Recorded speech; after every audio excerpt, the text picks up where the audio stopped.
presentarles a un amigo mío, Pastor Sergio Carrasco.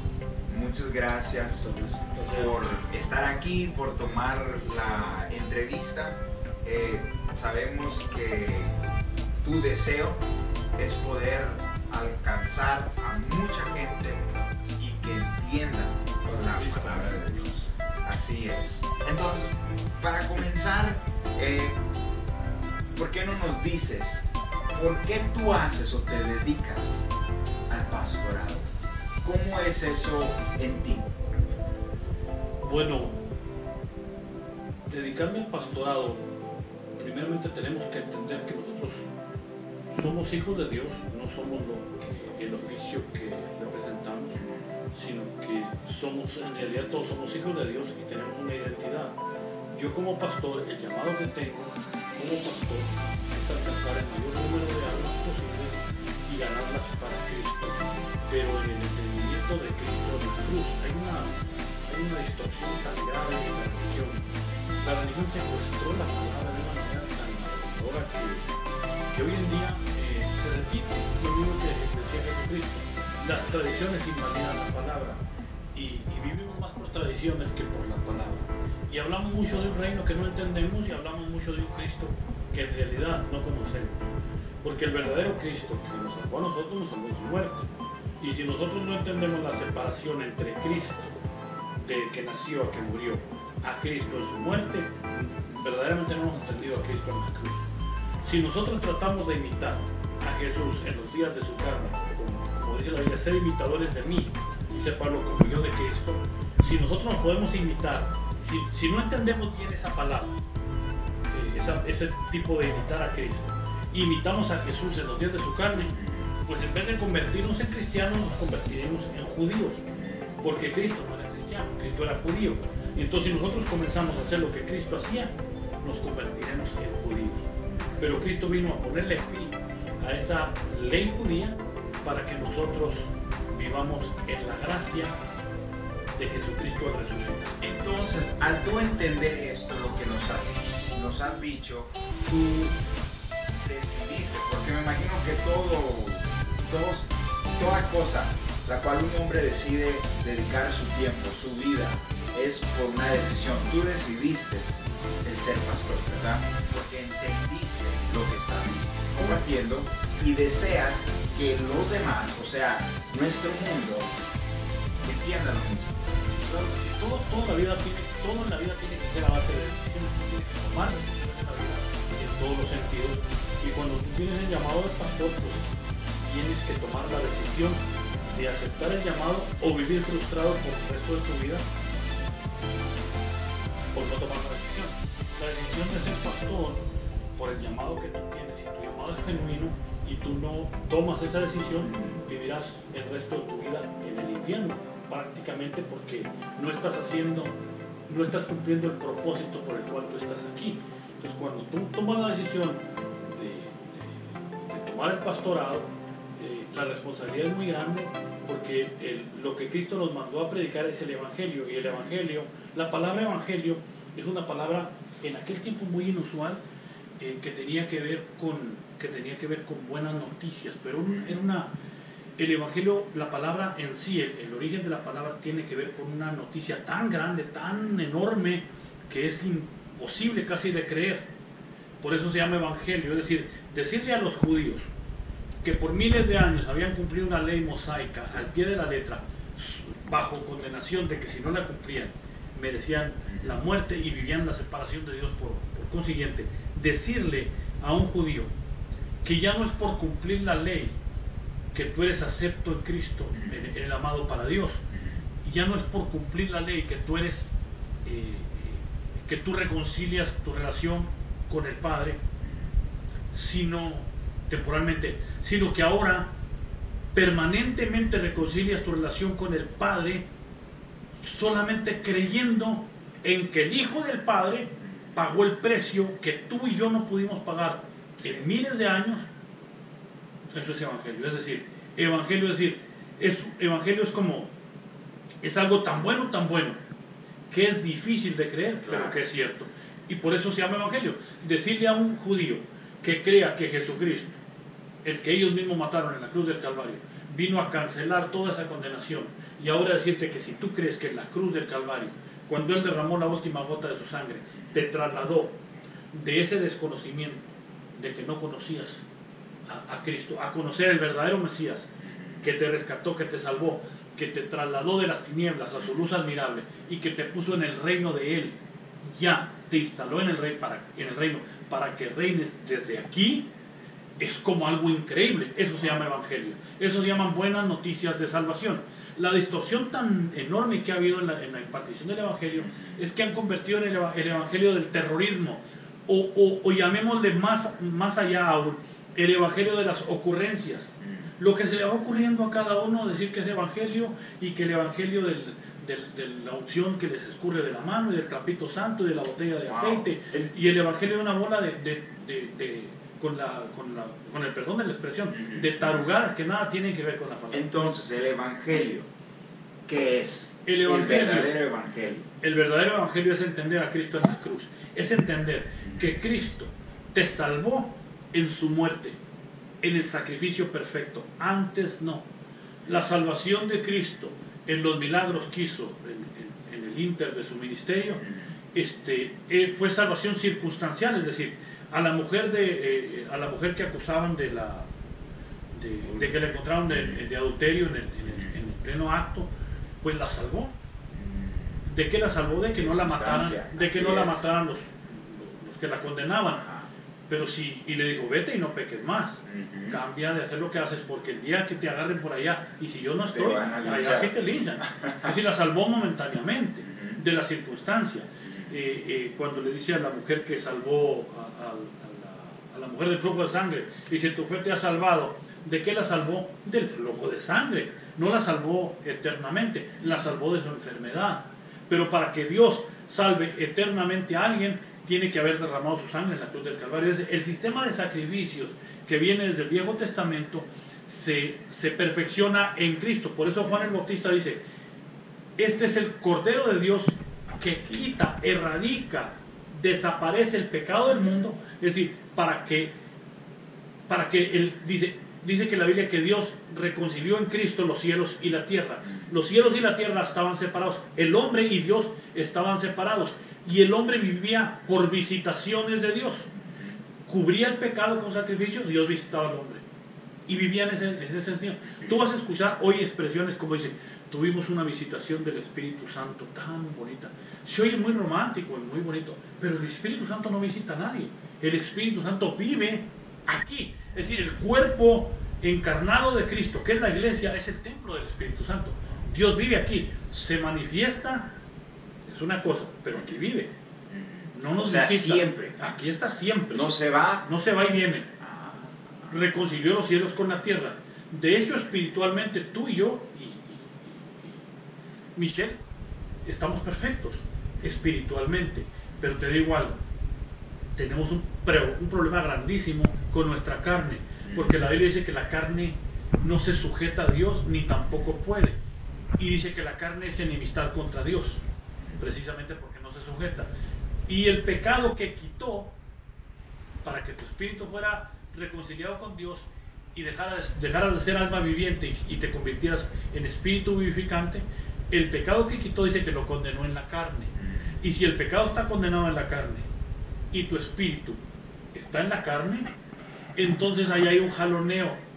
Siempre va a haber un jaloneo. La carne no se convirtió, y te tengo una mala noticia, ni se va a convertir nunca. Tu carne se va a sujetar a ti cuando el conocimiento de Cristo en la cruz entiendas en tu espíritu. Entonces tú someterás a tu carne con el conocimiento. Tú eres el único que puede someter tu carne y nadie más. He recibido, de acuerdo a lo que estás diciendo ahorita, quiero presentarte esta pregunta que a mí se me ha hecho mucho. El por qué ir a la iglesia regularmente. ¿Por qué debo de asistir a una congregación? Yo, a lo que tú estás diciendo, mi respuesta es, tienes que ir porque tu carne necesita alimentarse, escuchar. Tú tienes que entender la palabra de Dios, y entendiéndola, cuando comienzas a entenderla, a guardarla, entonces pasa como que meterle bajo sujeción la carne y el pecado que habita en ti? Bueno, en primer lugar, la carne no va a recibir absolutamente nada de la palabra, pero tu espíritu Gálatas habla, en Gálatas capítulo 5, habla acerca de un jaloneo. Dice que en nosotros está el espíritu y está la carne, y hay un jaloneo. Entre ellos dice, a ver, ¿quién domina? Okay. Depende de lo que el cuerpo es tu espejo. Entonces, la carne es como tu humanidad, vamos, tu humanidad, tu parte pecaminosa, pero tu carne no hereda, tu carne se queda aquí, ni se va a convertir, ni se convirtió, ni fue redimida nunca. Tu cuerpo sí, tu cuerpo fue redimido, es decir, por tu cuerpo se pagó por tu enfermedad, por tu tranquilidad, por tu paz, por todo eso, pero tu carne es esa parte de pecado que quedó ahí. Te digo algo, si tú no tuvieras esa parte de carne, tú no necesitarías la fe. La carne es el espacio que Dios dejó para que tú vivas en la fe. Es decir, la carne es todo lo contrario a la fe. La carne vive por sentidos, la fe vive por sin sentidos. La fe vive por expectativa de lo que dice Dios, aunque no tenga sentido. Entonces, ¿a qué venir a la iglesia? La iglesia es ese lugar donde Dios te va perfeccionando de gloria en gloria. Hay una nueva gloria siempre en la palabra. Yo siempre, yo soy enfático en esto, en decir que el poder del Espíritu Santo en la iglesia tiene que ir en línea con la palabra. No confundir el Espíritu Santo con la manifestación emocional y a veces de exabruptos y cosas fuera de orden. No, eso no es el Espíritu Santo, ese es tú que te emocionaste. Que nada tiene de malo, mientras no te salgas del orden. Dios nos hizo seres emocionales y eso está perfecto, no hay problema con eso, mientras no te salgas de orden. Pero el principal objetivo de Dios es que tú crezcas en el conocimiento. Crecer, entonces. Porque si tú no creces en el conocimiento, tú te conviertes en marioneta, en títere de cualquier otra persona. Entonces uno se debe de congregar para crecer o madurar en la fe.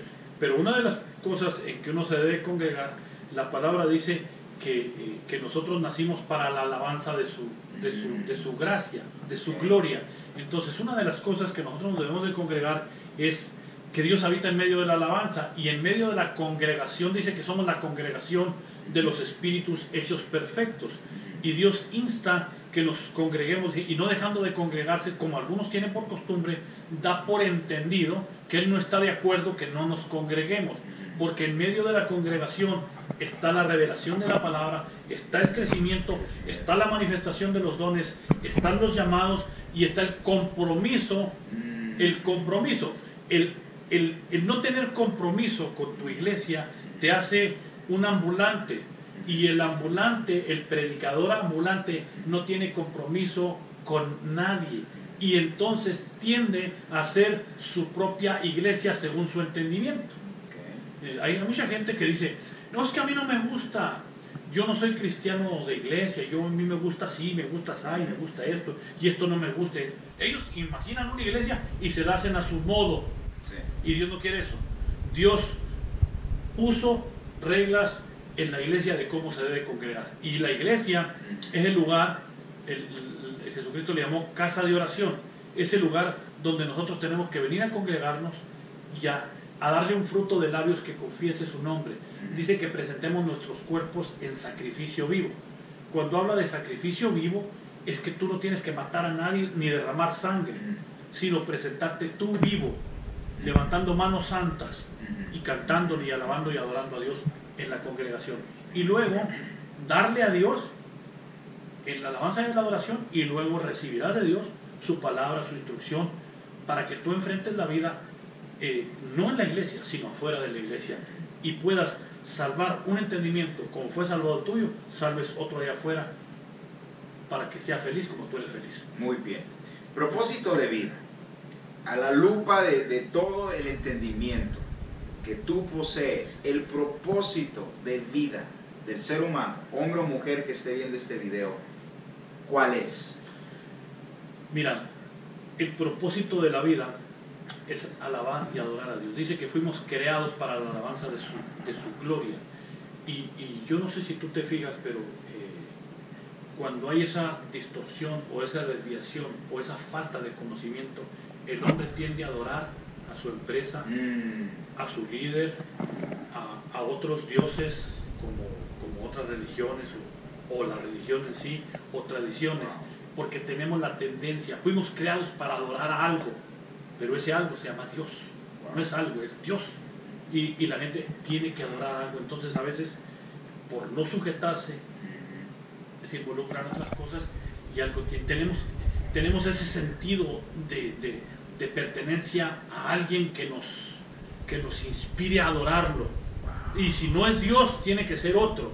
Te lo voy a poner desde el principio del mundo, cuando Moisés trae el pueblo en Israel, y cuando él se va al monte Sinaí a recibir la ley, y Dios le está dictando las tablas de la ley, mientras tanto acá Aarón le hace un becerro de oro a la gente, porque la gente le dice categóricamente, le dicen, ya Moisés se fue y nos abandonó, y nosotros necesitamos un Dios.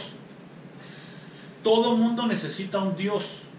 Y si no encuentran a Jesucristo, o si tú no eres lo suficientemente hábil para presentarles a Jesucristo, ellos van a encontrar otro, van a encontrar una religión, un líder,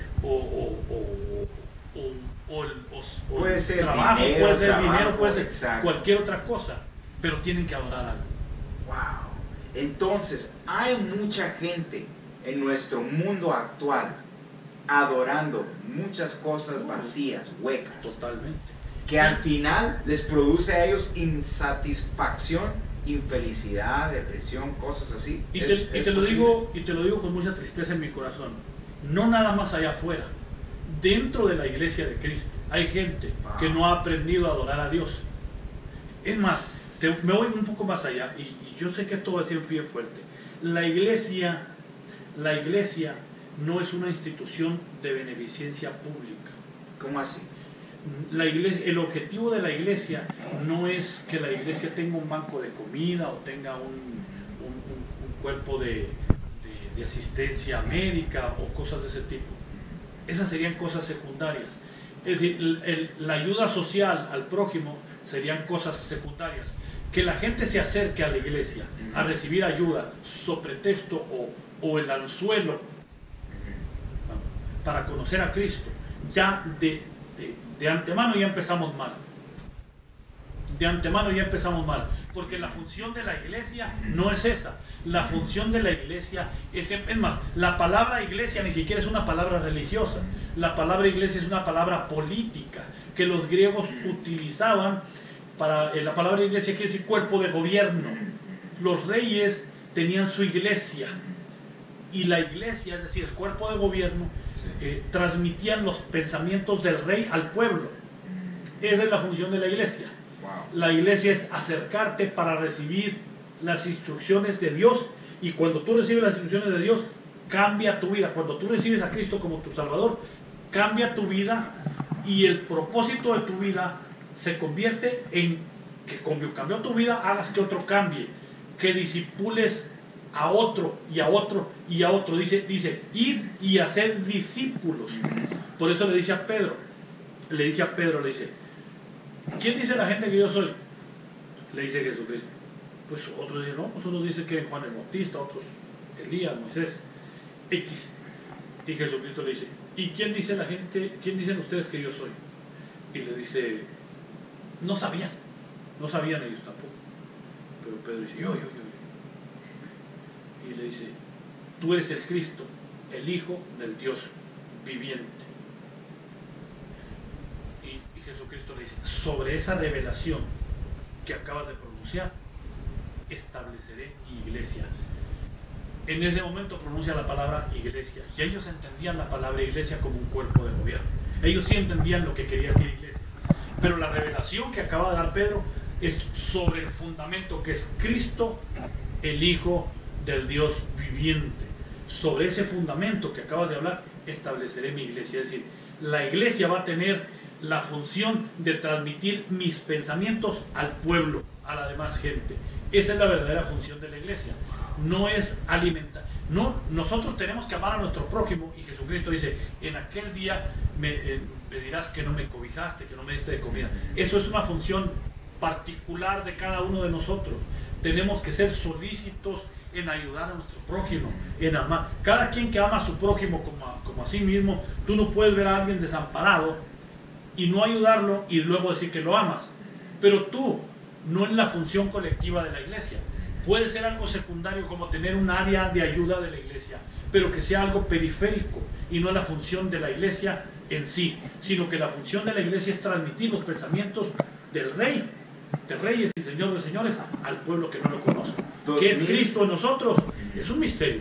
¿Qué es Cristo en nosotros? La esperanza de gloria. Así es, así es. 2017, el día de hoy, muchas iglesias han invertido y están invirtiendo tiempo, vida en la cosa equivocada.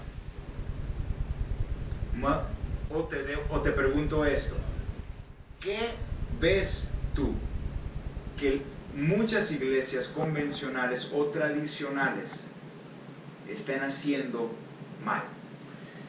Mira, sería muy atrevido de mi parte yo juzgar a los demás por lo que hacen, pero sin entrar en muchos detalles, yo lo que podría decir es lo que deberíamos de hacer todos, es ir a la cruz, conocer a Cristo en la cruz y decir, ¿qué hizo Cristo por mí en la cruz? ¿En qué forma yo tendría que imitar a Cristo? Pues yo me pongo a imitar a Cristo en lo que Cristo hacía, derrumbo la cruz, porque me convierto en judío. Si yo hago lo que Cristo hacía, entonces me hago judío, porque Cristo no era cristiano, era judío. Cristo vino a terminar con todas esas tradiciones y cuando está en la cruz y dice, consumado es, dice la Biblia que Él, no teniendo pecado, se hizo pecado por nosotros, para que nosotros fuésemos la justicia de Dios en Él. Es decir, vino a hacernos justos. La palabra justo, mira, esta cubierta del teléfono es justo lo que el teléfono necesita. Está hecho a la medida de esto. Esto es justicia. Nos hizo justos, nos hizo a la medida de Él, para que pudiéramos tener una relación con su papá y ahora nuestro Padre. Él nos hizo justos. Por Él nosotros tenemos acceso al Padre, porque Él nos hizo justos y nos dejó el Espíritu Santo de Él para tener esa comunión permanente con Él. Nosotros no nos movemos por sentidos, por vista, por oído, por olfato, por gusto o por tacto. Nos movemos por fe, porque creemos que Él nos salvó y nos rescató y vivimos en su presencia permanentemente. Entonces, si la iglesia pudiese mejorar o hacer ciertos cambios, tú dices, es bueno, es importante que se enfoquen en Cristo resucitado y dejar atrás de enfocarse en Jesús como judío. Porque hay muchas iglesias, hay muchas iglesias que el enfoque está, be like Jesus, ser como Jesús. Y se van a todos los eventos registrados en los evangelios de Jesús, que hizo Jesús. Entonces tú dices, quiten el enfoque de ahí. Los principios y los valores de Jesús no cambian. Esos no cambian. Pero en cuanto al cumplimiento de la ley sí cambian. Es decir, las tradiciones, Jesús fue presentado al octavo día, fue circuncidado, fue bautizado en agua según los lavamientos, aunque no había un historial de bautismo en agua en río, pero Juan el Bautista se lo sacó por ahí de la manga y con un propósito para, dice el Evangelio capítulo Juan, el verso 17 en adelante, dice, cuando a Juan le preguntan por qué bautizas, él no les contesta. ¿Qué causa tú quieres que identifiquemos contigo? Él dice, no, yo no soy nada. ¿Tú eres el Cristo? No, yo no soy. ¿Tú eres Moisés? Tampoco soy. Elías? Tampoco soy. ¿Quién eres pues? Para que digamos a los que nos enviaron. Dice Juan el Bautista, yo soy una voz solamente que clama en el desierto. Soy una voz que clama en el desierto. La iglesia tiene que ser esa voz que clama en el desierto. Eso mismo tiene que ser la voz. Nosotros no somos el Cristo, pero anunciamos al Cristo. Somos la iglesia. Juan en ese momento anunciaba el Mesías, pero él no era más que una voz solamente. Ahora, Al final, en el verso 31, capítulo 1, el verso 31, les dice, cuando Jesús viene a ser bautizado, entonces les dice a los que lo preguntaron, les dice, ¿se acuerdan que me preguntaban que si para qué bautizaba yo? Okay. He aquí el Cordero de Dios que quita el pecado del mundo. Pues para que fuese manifestado a Israel, por eso vine yo bautizando en agua. El propósito del bautismo en agua de Juan el Bautista era para que el Mesías, esperado por ellos, fuera manifestado a Israel, solamente a Israel. Y entonces se oye una voz del cielo que dice, este es mi Hijo amado en el que tengo complacencia. El Espíritu baja en forma de paloma y el Hijo está ahí. Está el Padre, el Hijo y el Espíritu Santo. Se manifiesta a Israel. Ahora, las tradiciones, todo eso, tuvieron efecto cuando se estuvo bajo el dominio, el imperio de la ley. Pero cuando Jesucristo le pone fin a la ley, empezamos en la era de la gracia, que es por fe. Dice la Biblia, el justo por la fe vivirá. No por la ley. Es más, me voy más allá.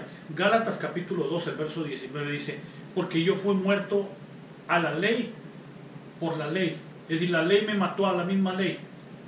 El 20 dice, con Cristo estoy juntamente crucificado y ya no vivo yo, mas Cristo vive en mí. Y lo que vivo en la carne, es decir, lo que se ve que yo vivo, lo vivo en la fe del Hijo de Dios. Fíjate lo que dice, lo vivo en la fe del Hijo de Dios, no en cualquier fe, en la fe del Hijo de Dios. Esa misma fe del Hijo de Dios la tienes tú y la tengo yo.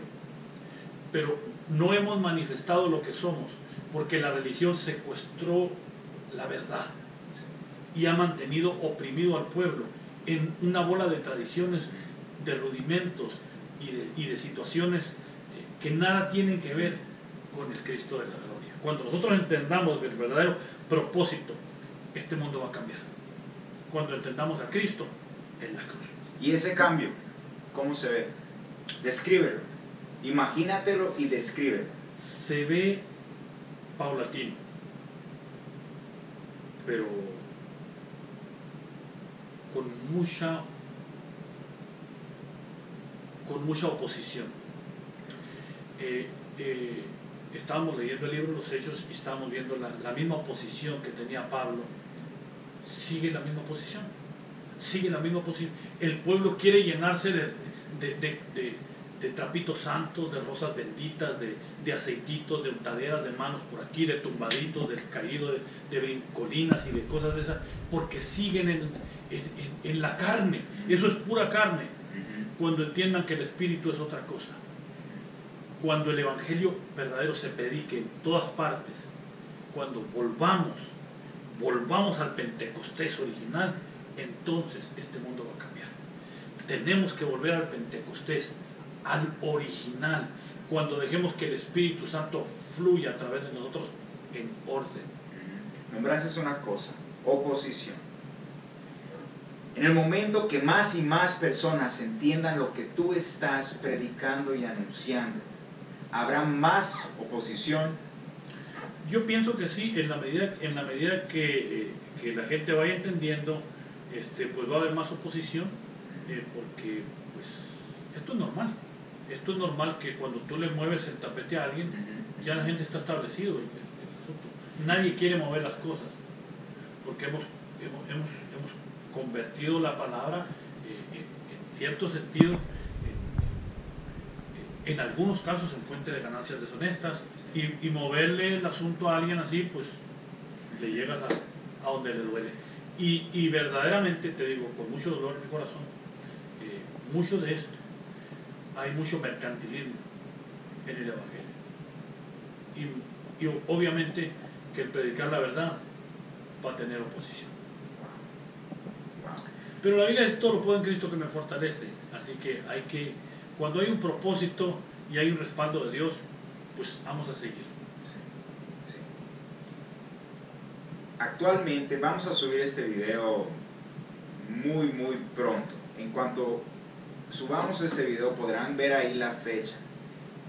Y la razón que digo esto es porque en las noticias se escucha que problemas con países, Venezuela, que allá pusieron una bomba en Manchester, y se escuchan siempre, y actualmente en lo presente se escuchan noticias negativas. ¿Qué le dirías a personas que temen por noticias que están pasando, por lo negativo que están viviendo en su mundo? ¿Qué aliento les traes tú? ¿Qué palabra les compartes? Bueno, mira, cuando uno está en Cristo, uno vive en este mundo. La Biblia dice, no te pido que los quites del mundo, sino que los guardes del mal. Hay una cubierta angelical. La Biblia dice que tenemos ángeles que nos cubren para que nuestro pie no tropiece en piedra. Hay una cubierta angelical hermosa que está a nuestro servicio. Cuando nosotros honramos la cruz de Cristo, cuando honramos la palabra, bueno, hay ángeles que están activados en nuestro favor. Es un ministerio hermoso de ángeles que están a nuestro cuidado. Y cuando nosotros por cualquier situación nos llegara a pasar algo, pues tenemos que estar como Pablo. Y cuando tú tienes la confianza en Cristo, cuando tú tienes la seguridad de tu salvación, cuando tú entiendes que la salvación no depende de ti, sino de Dios que te la dio, a cualquier persona que quiera venir a ser parte de este ministerio, somos la Iglesia Unidos en Gracias, tenemos congregación en Phoenix, en Glendale y en Mesa, Arizona. Estamos todos los domingos de las 10 de la mañana en Mesa, a las 2:30 de la tarde en Phoenix y a las 5 de la tarde en Glendale, y tenemos estudios los martes y los miércoles aquí en Glendale. Por cualquier información, ahí búscanos en Facebook, Sergio Carrasco, Dios en Gracia, ahí están todos los datos de nosotros. Te invitamos a ser parte de esto. Y para despedirnos, medita, practica eso, el meditar en la palabra de Dios. Si algo en este video tú lo escuchaste y brotó algo en ti, regresa a esa parte, encuentra el versículo, estúdialo, medita. Como dijo el pastor, un consejo que da es el meditar. Tú debes de crear imágenes y así vas a poder guardar esa palabra, y entonces podrás orarla y podrás ver la manifestación de esa palabra que está en ti.